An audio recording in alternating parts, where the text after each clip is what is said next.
Medina की गलियां खामोश थीं। सुबह की नरम धूप ने मटियाले घरों की छतों पर सुनहरी लकीरें खींच रखी थी। हवा में खजूर के पत्तों की महक थी और मस्जिद नबवी की गुंबदों से अजान की बाज गश्त अब भी गूंज रही थी। गली के एक कोने में एक औरत थकी हुई कदमों से चल रही थी।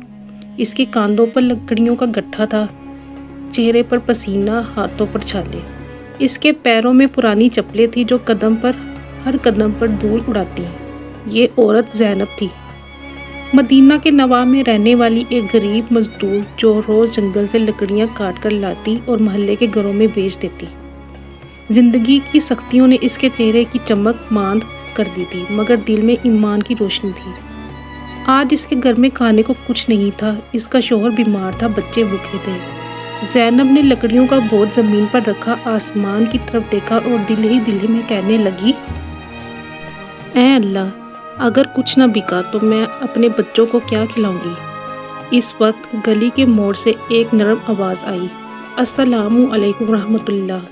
ज़ैनब ने चूम कर देखा, सामने से एक बावकार खतून आ रही है। सफ़ेद चादर में मबलूस थी, चेहरे पर ऐसी नूरानियत की आंखें झुक जाएं।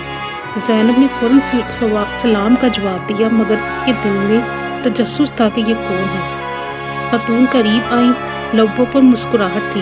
इन्होंने नरमी से पूछा, ऐ बहन, तुम इतनी थकी हुई लग रही हो, कहाँ से आ रही हो। ज़ैनब ने लकड़ियों की तरफ इशारा किया, मैं लकड़ियाँ बेचने जाती हूँ बीबी। आज सुबह से बाजार में घूम रही हूँ, मगर कोई खरीदार नहीं मिला। खतून ने लकड़ियों को देखा, फिर ज़ैनब के पसीने से तर चेहरे को। इनकी आंखों में हमदर्दी झलकने लगी। तुम्हारा नाम क्या है। ज़ैनब बिन्त साइम। और तुम कहाँ रहती हो।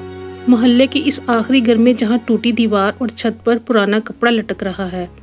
खतून ने लम्हा भर के लिए नज़रें झुकाईं, जैसे दिल में कुछ सोच रही हो, और फिर इन्होंने कहा, ज़ैनब बहन, तुम्हारी ये लकड़ियाँ मैं ख़रीद लेती हूँ, मगर पैसे नहीं, कुछ और दूंगी अगर तुम कबूल करो।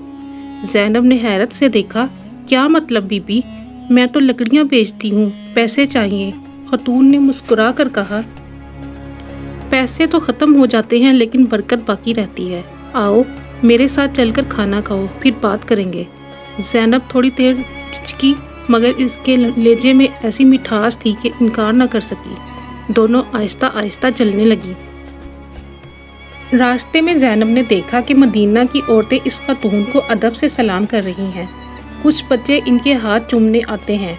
ज़ैनब के दिल में सवाल उठा, ये औरत कौन सी बाइज़्ज़त हस्ती हैं जिनके चेहरे पर इतनी रोशनी है। आखिर वो एक छोटे मगर पुरनूर घर के दरवाजे पर पहुंचे। दरवाजे पर खजूर के दरख्त का साया और अंदर से कुरान की तलावत की आवाज़ें आ रही थीं। ज़ैनब ने अदब से जूते उतारे। खतून ने दरवाज़ा खोला और बोली, ये मेरा घर है, आओ अंदर मेहमान बनो। ज़ैनब के दिल में खौफ और एहतराम दोनों थे। वो अंदर दाखिल हुई तो देखा घर सादा था मगर दिलकश। फर्श पर चटाइयाँ, एक कोने में चक्की, दूसरे कोने में खजूरें। एक नौजवान ने अंदर आकर सलाम किया, नूरानी चेहरा, गहरी आंखें। खतून ने मुस्कुरा कर कहा, हसन रज़ी अल्लाह तआला अन्हा, ये हमारी बहन ज़ैनब है, थक कर आई हैं, ज़रा खाने का बंदोबस्त करो। ज़ैनब चूक गई। हसन यानी हसन बिन अली, ये खतून, इसका दिल धड़कने लगा। क्या ये नहीं, मुमकिन नहीं। इस लम्हे वो खतून नरमी से बोली, मैं फातिमा बिन्त मोहम्मद सल्लल्लाहु अलैहि वसल्लम हूँ। ज़ैनब की आंखों से आंसू बहने लगे। इसने फ़ौरन सर झुकाया और ज़मीन पर सजदा ज़ेर हो गई। बीबी फ़ातिमा, मैं गुनाहगार औरत आपके दर पर कैसे आ गई। हज़रत फ़ातिमा ने नरमी से इसके कंधे पर हाथ रखा। उठो बहन, अल्लाह के बंदों को हकीर न समझो।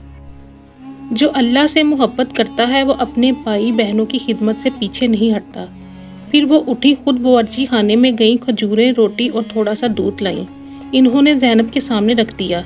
ज़ैनब की आंखें बार बार झुक रही थी। ज़ैनब ने कहा, बीबी, आप रसूलुल्लाह सल्लल्लाहु अलैहि वसल्लम की बेटी हो और मुझे अपने हाथ से खाना खिला रही हो। हज़रत फ़ातिमा रज़ी अल्लाह तआला अन्हा ने मुस्कुरा कर कहा, यही तो मेरे बाप ने सिखाया था कि जो भूखा हो इसे खिलाओ, चाहे خود بھوکے رہو۔ زینب رو پڑی۔ کھانے کے ہر نوالے کے ساتھ اس کا دل نرم ہوتا گیا اور اس لمحے اس نے محسوس کیا جیسے اس کے اندر کی ساری تھکن مٹ گئی ہو، جیسے سکون کی ایک نرم ہوا اس کے دل پر چل گئی ہو۔